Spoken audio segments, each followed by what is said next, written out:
In the community of San Miguel Ixtahuacán, we collaborated with Adisme, a local project partner working towards human rights and environmental sustainability. We spent an entire day visiting with local indigenous families and farmers who have been negatively affected by the Canadian-owned mining giant Goldcorp.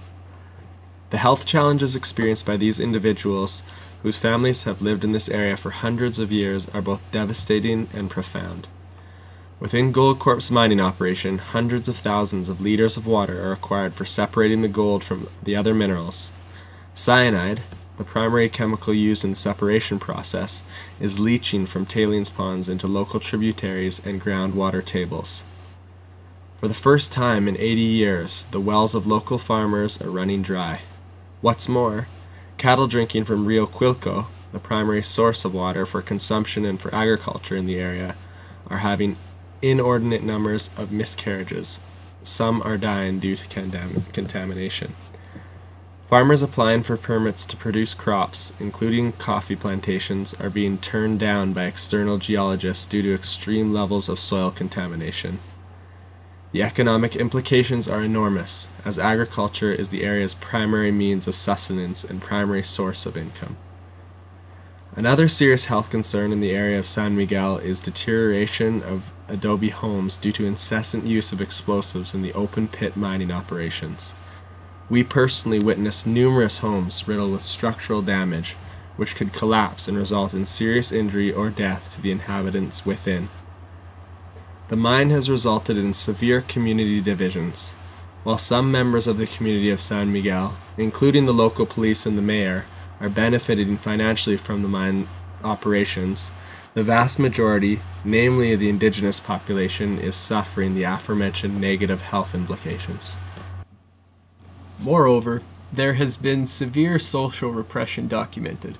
For example, Amnesty International recently released the following report regarding Carmen Mejia, with whom we spent our time in San Miguel. It states, Carmen Mejia is from a Mayan community in Guatemala. Her life is at risk because she is campaigning against impacts of mining on her community's human rights. Carmen received this warning several times in June. You shouldn't defend human rights, or you'll be killed.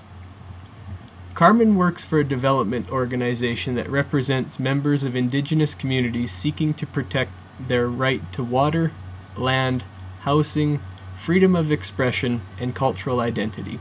She has spoken at public meetings about her concerns about the Marlin mine, which is owned by a subsidiary of Canadian mining company Goldcorp. In July, a month after Carmen received death threats, someone shot her fellow grassroots activist Diodora Hernandez in the eye at close range.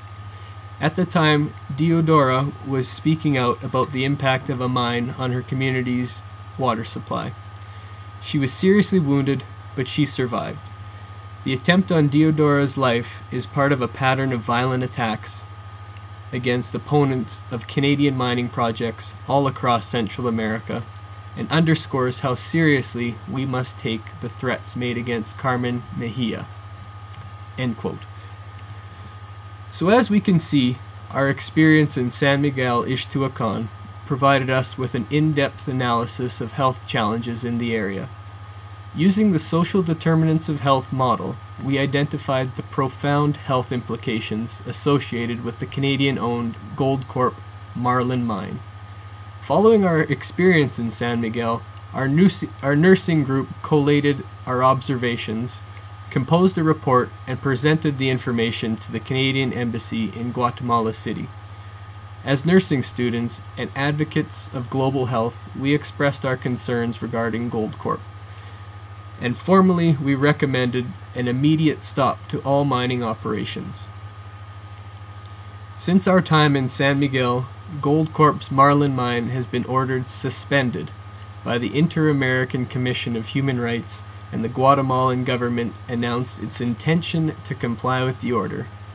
However, Goldcorp CEO Chuck Jeans refused to suspend the operations.